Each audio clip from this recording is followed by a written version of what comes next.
We're at the Map Booty game showcase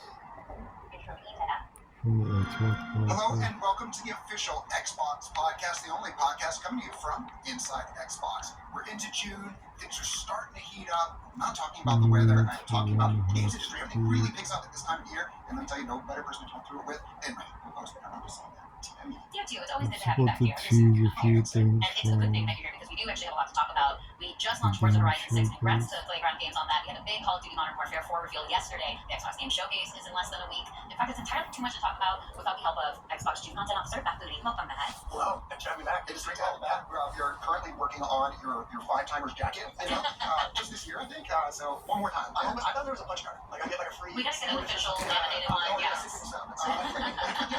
Let me tell you that your dinner's going to be covered. So tell me, what have you been up to since you lost the show? Well, I talked about it being June, and it's also the end of the school year. And so I've had a really cool opportunity to get out and spend time with students in a few different forums. DigiPen was kind enough to invite me to give a commencement address. A cool moment for me just to see people that are starting their journey in games, and also the fact that there's a place like DigiPen that exists, right? You can go get a degree in so many parts of making game. I also got to spend time at Stanford and talk to a class that deals with leadership and entertainment. Fascinating that they had a lot of questions about what we're doing in TV and movie and film, which is cool. And then spent time at USC, so we're pretty involved in their games program. They have an amazing games program down there, and it was, I guess you call their capstone part of the year, the capstone project. So we got to see projects that they've been working on. Blows me away what some of the students do, that they're able to form these teams, 30, 40, 50 people. So many of these games are just this far away from something that you might see come through ID Xbox or from one of our smaller teams. So just inspiring me. I love the craft of making games, and I love seeing people that are just starting their journey and have such passion for it. It's been really fun. Yeah, I feel like we've all played games that actually probably started in that incubator, in that program, and later ended up coming out, and you wouldn't know it was like people in the early 20s made this. It's kind of awesome. Yeah, it's great. It's inspiring. Yeah. All right, well, let's talk about a game that I think has been inspiring and entertaining a bunch of us the past couple weeks. That is Forza Horizon 6. At the time of this recording, it is the best reviewed game of the year. Feels like my whole Princess is playing it. I think this may be the one I get all the votes. Like, I just can't help it. It's just really fun to do that. I saw last week we announced that it is fantastic, 2 million players. So, how's the game doing? We passed that. How's the team feeling? I'd just love to hear more about that. Yeah, the team's doing great, and it's fantastic to see the success. Just to call some of this out, I mean, you just really can't take this for granted. This is the 4th iteration of Forza Horizon that Playground has shipped that is scoring over 90. So just like the difficulty of pulling that out 4 times in a row. I think currently it still sits as the highest Metacritic ranked game of the year so far. So also fantastic. Team's in good shape. I think to me some of the things that really stand out are just the direction that the game went. Right, just to bring in the setting, but not just the place, but all the cultural things that go with it. So much attention put into the social aspects of the game, and it's great to see that resonating with players. And then of course just the usual technical expertise that Playground pulls off, working also in partnership with Turn 10 Studios, here in the Redmond area. What do you think it is about Playground Games getting those 4 in a row, exceeding 90 on Metacritic? We're looking at the water over there. Yeah, well, again, all kudos go to them. I'm just so grateful for the hard work they do. It is just really their culture. I think they set a very high bar for themselves. It is really just a culture of empowerment, of teamwork, of having lofty goals and going after them, and just some great people in the studio. Again, in the UK at Playground, also, helping them here at Turn 10 and Redmond. Great group. I'm going to ask what I think a lot of folks out there are wondering, and that is, do you have the identity of, or are you booing my thing? Oh, wow. There is some appeal to driving around the little 3-wheel contraption. No, it's not me. You got everything this time. But if you haven't seen it, you have to just Google, Bowie 99 or look on Twitter or something. So it's just amazing. Yeah, just a menace to society in Forza. It's an honor to be grabbed. Absolutely. Like you want to have that encounter. Yes, exactly. All right, so let's change gears here. As we mentioned just yesterday, Call of Duty Modern Warfare 4 was revealed to the world. You got a pretty unique perspective, vantage point. Some projects all the way from greenlight to them getting announced or launch days. So we look at something like Modern Warfare 4, like early on. What really pops? Yeah, you mentioned this. I think it was 3 years ago, right? Right after that acquisition had closed, and it was December of 2023, we went out for a green light, and because there's multiple iterations in development, we see the coming year, but then we also see early work on the years after that. So I think that I first saw Modern Warfare 4 in that green light there. It's just really cool to see the evolution of the setting, the evolution of the story, and I think what's great about this release is that it really sits at the center of what makes Call of Duty great, what sort of sits at the center of Modern Warfare. So I'm excited for players to get to play it. And again, it is probably one of the better parts of my job, being able to see that arc and to see them, okay, here's the setting, here's the scenario, here's what we're going to do with gameplay, here's the modes we're going to bring. That all is put in place years ahead, but then to see the actual execution and how it's brought together is really great. Well, Matt, let's talk about the rest of 2026 because we have a big year, the industry has a big year, and I'm curious about the roadmap, the portfolio, how you manage all of those things, especially with what we're releasing. I think the whole industry has their eyes on GTA 6, so our third-party partners have a lot going on this year as well. So how do you look across all of that and then make decisions for our portfolio and release? Yeah, well, just even talking about portfolio, to start out, we've got so many games for Xbox players to play coming up. We start out with Halo, Campaign Evolved, we go to Minecraft Dungeons 2, we've got Gears of War E-Day, then we go into Call of Duty, Modern Warfare 4, and we've got more after that. So it's to start a really great lineup for Xbox. So that is a result of so much hard work by our teams to be in a place where we've got a regular cadence of games and we're actually doing sort of active portfolio management. And you bring up GTA 6. I think it's cool that one of the biggest entertainment moments of the year is going to be a video game, right? But let's take all of that and put it together in terms of what it really means for us. We talked about Forza Horizon 6, and now the team at Playground is doing really well. Also doing really well on Fable. The game is in great shape. The team feels really good. We're excited about where the game is. We want to make sure that that game has a window all to its own, so we are going to move it from this fall to February. And again, we really just want it to have its own moment to shine. And related to Fable, we will be seeing more of it in Showcase. So we have plenty for people to see. It really is coming together well, exciting stuff, and then we're going to move to February. Well, since you did tease a little bit about Showcase, that we're going to see Fable at the show, which is very exciting. It looks really great. I agree. It is only a week away, which is pretty crazy. You actually just filmed your stage segment last week. In this very building. In this very building, just downstairs, slightly different set than this one. Now the show and the director are also both going through final color and audio. We're just in polish mode now, so we're very ready for everybody to see the show next week. But what else can you say about it? We start working on this, I mean, as you both know well, in the fall. I mean, I think we had our first meeting almost before Thanksgiving, right? So the teams are really, really working hard. I mentioned that we've got some really cool stuff to show for Fable. I particularly am excited for Gears Direct Effort. It is the opportunity for us to go deep, to meet the team, to cover the ins and outs and just, the nuts and bolts of how the game actually comes together. I think in this case, we really hit some just cool moments in terms of things with the audio, with the animation and mocap, and just all the technology that goes in that, as well as the story and just how we're going to bring Gears forward for a modern era. So the direct is pretty exciting, but You don't say. I know. I didn't ask him to say that. There's a lot of good stuff in there. And again, with the teams put just so much energy into working on the trailers and working on the timing and getting everything put together. We're very busy. It is a very busy time of work, but we're excited because all that energy goes into what should be a great showcase. Yeah, I think one of the best things about the direct format and being a part of Showcase is getting, as you said, getting inside the craft and really looking at the details, the things that all of the passion and the information and the skill sets that the teams have. The Coalition are Unreal Engine 5 experts, but there's so much other technical finesse that goes into the game. And it's awesome for me to learn that stuff, so I'm very excited to share it with the world soon. And I love they love it, so thank you, Matt. Well, you're welcome, and it really came together well. Another thing about Showcase to say is that the focus is going to be on these games, right? We really want to focus on the teams and on the games, and this is not going to be a place where we're going to talk about strategy broadly, right? There's certainly some strategic things that are out there and things we want to bring clarity to, but the focus here is on the games, and we want to make, for the long term, we want to make the right decisions, not fast decisions. And I can also say that there won't be Helix news, so Helix will not be in the showcase. Again, we want to get everything about that right, so we're really focused on the games now. We've got a great lineup over the next 12 months. That's really what Showcase is going to focus on. The broader strategic questions, anything to do with Helix will come later. I would say focus on games. That's what we'll be talking about come June 8th. That's exactly.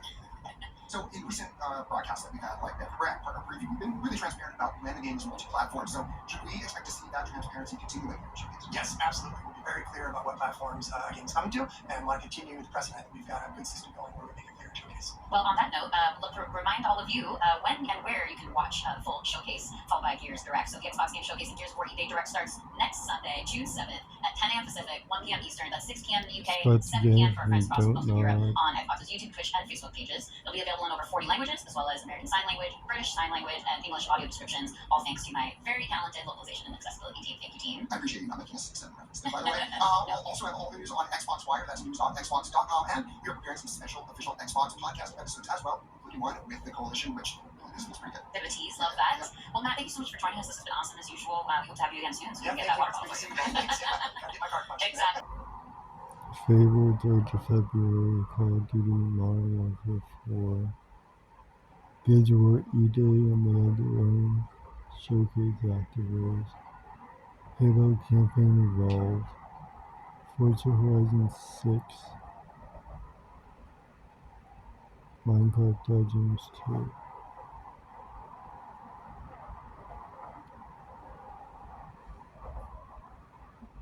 I expect that they can have a new game from Don't Nod, since they just launched their game last month and they finished Life is Strange. The studio should be working on something else.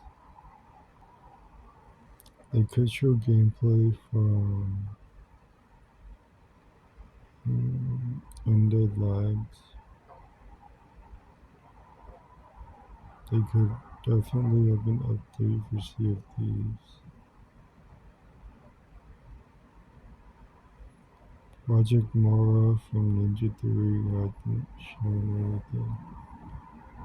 They showed a teaser but no gameplay.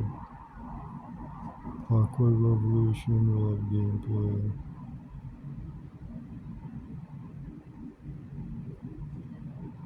The Elder Scrolls is still a long way out. They could have another teaser. World Edge could announce a new Civilization expansion. I think they announce it every year. There could be some new strategy games. 343 work on multiple upcoming Halo projects. One can be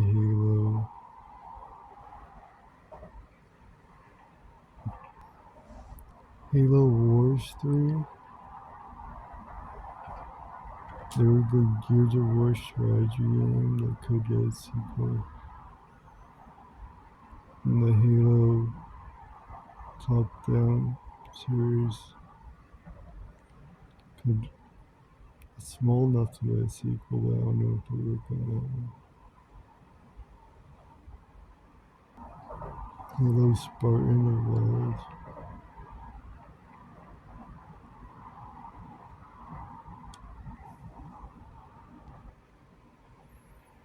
Double Fine just released Kiln, but they said they're working on multiple games. I don't think any of them were sequels.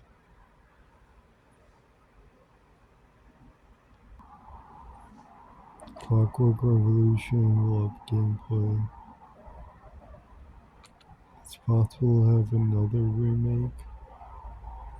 It's probably Gears of War 2 Reloaded. Gears of War 2 and 3 were never remade. Halo and Fable should both get release dates soon. Piece of Reincarnation would get a release date or release. It should be out this summer. Some remakes could be Persona 4, Wasteland 2,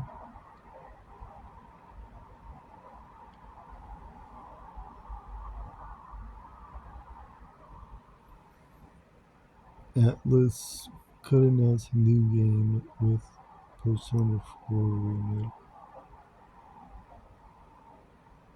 Sega announces the new Yakuza game every year. Zaon could announce something, a new RPG this year. They're the creator of Disco Elysium. And Terror Knight could tease their second game. Animo could announce a release date or an open beta. Kepler Interactive could tease a new game that the creator scorned.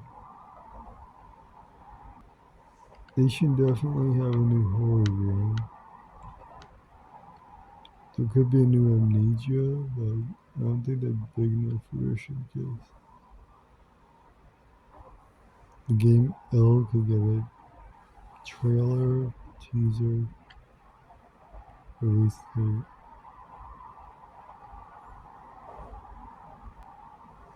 They always show up Elder Scrolls Online. They're supposed to have a new Ninja Turtles.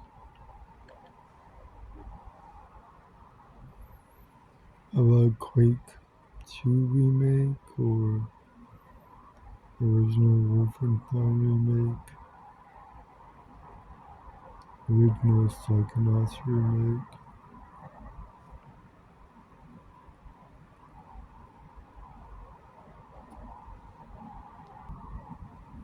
They bring it back for Blood sequel or State of Decay 2 should be there. State of Decay 3.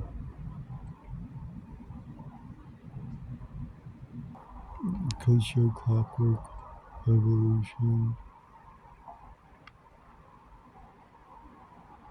Resonance. A Plague Tale Legacy. That won't be out for a while. Mutating 2 Hours is supposed to be out this summer. Could the big game be Persona 6? Maybe. It could be a teaser for a Pentiment sequel.